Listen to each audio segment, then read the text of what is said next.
In the introduction, when I talked about the various early international cultures, I showed you a picture of the Chaldeans in red below the Median Empire.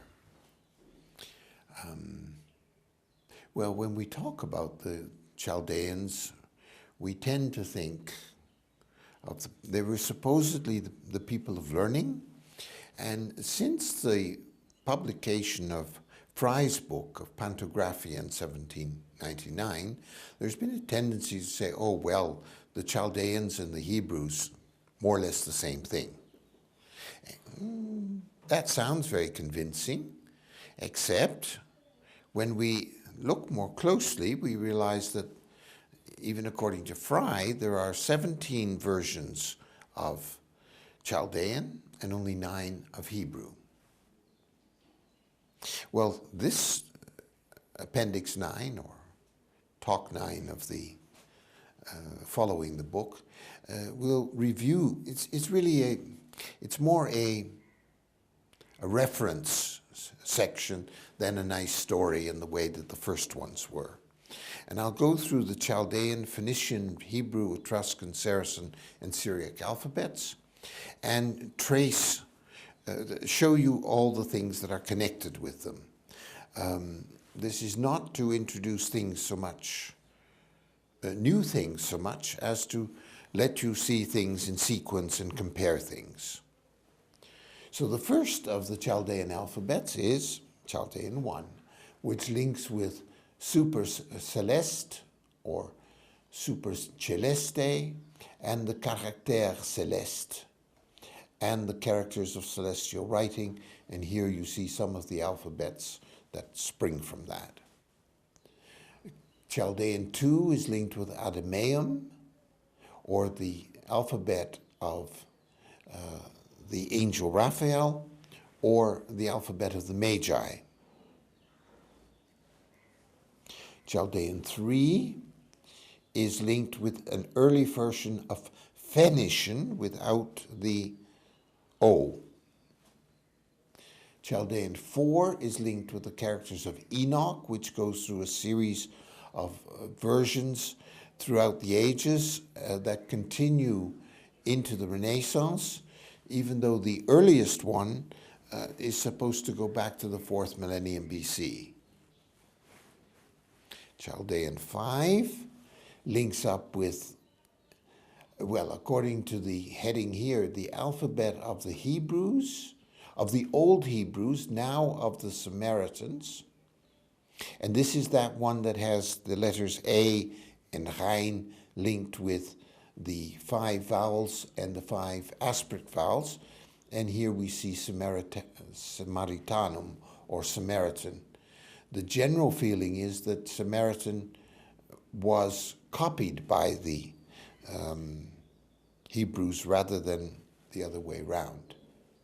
Samaritan 1 gets linked with this alphabet in Judaeum, or the and Samaritan 2 gets linked with the alphabet Samaritain. Alphabets 3 becomes linked, Samaritan 3 becomes linked with Phoenician 3, and then we get that whole series linked with the Babel Alphabeti that we looked at an earlier stage, and I show you yet another couple of links for those. Chaldean 6 is Samaritan 4. Chaldean 7 gives you this ancient alphabet, and Chaldean 8 gives me this one. 9 is Seraphicum, or the alphabet of the angels, which goes through a series of variants, plus Malachim. Chaldean 10 is linked with Angelicum and Celeste, and with an alphabet called the Hebrew alphabet before Ezra, so before the 6th century. And here we see other versions of this. This is Chaldean 10 is also linked with the crossing of the river, or Transitus Fluvi, and there are 2 versions of that. Chaldean 11 is linked with Hebraicum, with Moses, and with Judeo-Samaritanum. Now, this gets interesting and important because we have 10 Chaldean alphabets before the word Hebrew comes. Although the earlier one is linked with the Samaritan, which the Hebrews copied, but Moses is one of the first people to have an alphabet, although there is one linked with Abraham, but that is a Syrian alphabet. And here, but Moses, one of the stories goes that Moses went to Mount Sinai and God handed him the alphabet, not just the laws, but also the alphabet. And then the subsequent alphabets, 13 is Canaanite, 14 is Judaic and Chaldaic, 15 is Palestinian, I haven't shown that, and then 17 is a version of Babylonian, and that leads then to the so-called the old Chaldean alphabet. In an earlier lecture, I showed you the connections between Old Nubian and Coptic, and I can repeat it here to show you also Nubian and Arabic, and show you another version of the Coptic alphabet. In fact, I show you several versions of the Coptic, and then show you the alphabetum duplex Jacobitanum. We're now at the Jacobites in northern Syria, and it doesn't take very much scientific study to realize that these are that these three are very closely related. The duplex, because there were two ways of writing each letter, and in this case it was a capital and a small letter, and in this case it's not. It's presumably the same, even though they're closer to each other than in that version. This Coptite alphabet becomes then the Jacobite alphabet, Cophiteum, and I show that through this version, then Jacopiteum, and again in another form. This is Georgian and Jacobitarum together, Georgian alone, Armenian, and another version of Armenian. The vertical alphabets that I showed you of the Syrians, the Maronites, which becomes the basics of the Tatars and the Manchus. And then I remind you of this one, which seems like a complete answer, except it has completely suppressed the use of the swastika as a generating form, which takes place somewhere in this part. So there seems to be some kind of cultural politics going on that, although this goes back 18,000 years, that those letters which are estimated at 6,000 and 7,000 years just get swept under. In fact, if you go to Google and try to find them, you can't. But if you write them in ancient Armenian alphabet in Russian in Google, you do find them. So this is where search engines get very peculiar, because you would think that if I write ancient Armenian alphabet in English that I would get it, but I don't. And the Russian sites are much better and then have the complete series of these. Now this is a useful, it's a Spanish thing, but it's a comparison of the writing of the Iranians, the Armenians, and the Georgians.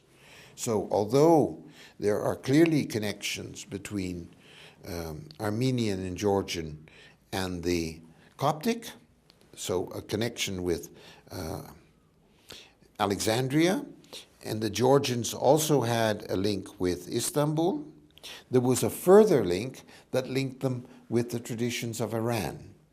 So there's really a threefold set of connections, and this then shows you some of those. Well, that is the whole of the languages relating to the first of those series. Now the Phoenicians. Well, again, we've seen most of these before, but now we see them all together. So Phoenician 1 is Assyrium, is the first alphabet of the Phoenicians, then is the alphabet of the Syrians. Phoenician 2 is Samaritan 3. Saracen 1 becomes the other alphabet of the Phoenicians, or Ionian. Here you see Saracen becomes that, Saracen 2 becomes this, becomes that. Phoenician 3, Phoenician 4, Phoenician 5, Phoenician 6, which links with Phoenicum, which, as we showed you, links with one of the early versions of the French language. And there is an alphabet called Phoenix. And Phoenician 7 shows you just how varied the letters are. And here is a comparison between Punic, Pelasgian, Phoenician, and the ancient Hebraic or Samaritan. And now the Hebrew, so Hebrew 1, this. Hebrew 2 is Solomonic. Hebrew 3 is Brahmanicum. Hebrew 4 gets you to this one, which is the rabbinical language, so the language of the priests in Germany. Hebrew 5 is the language of the priests in Spain. Hebrew 6 is this. Hebrew 7 is this. Hebrew 9 is Chaldean. And then there are a variety of different rabbinical alphabets, Rabbinicum, Italian Rabbinical, and Syrian Hebraic. Here is another Hebrew, which we see from the catalog done by Hammer, who made those 80 magical alphabets and noted that this was one of the 7 most important, very ancient alphabets. Well, now we do the same with Etruscan, and we see that Etruscan links up with this alphabet of Demaratus, the Corinth, and this one, and that this Etruscan 3 links up with the language alphabet of Noah, and this one, and then these panels which were found in Gubbio, or Gubi in Latin. Saracen 1, again, leads you to the Ionic. Saracen 2 is the alphabet of the Saracens. Saracen 3, variations. Saracen 4. Syriac 1.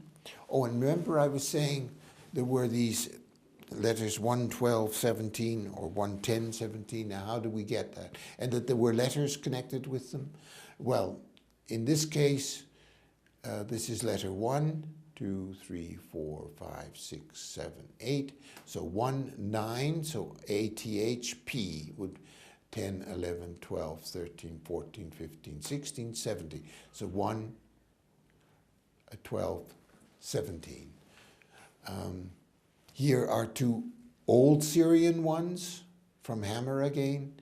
Here's the alphabet of Abraham, which becomes the Syriac alphabet, that becomes the Assyrian alphabet. Syriac 2, Syriac 3, Syriac 4, Syriac 5 in variation, Syriac 6, Syriac 7, then this version, Kufic Arabic and Maghrabin Arabic, which are related. So this is really more a consulting tool than something that you want to read about as a nice bedtime story unless you're wanting to fall asleep. Thank you very much.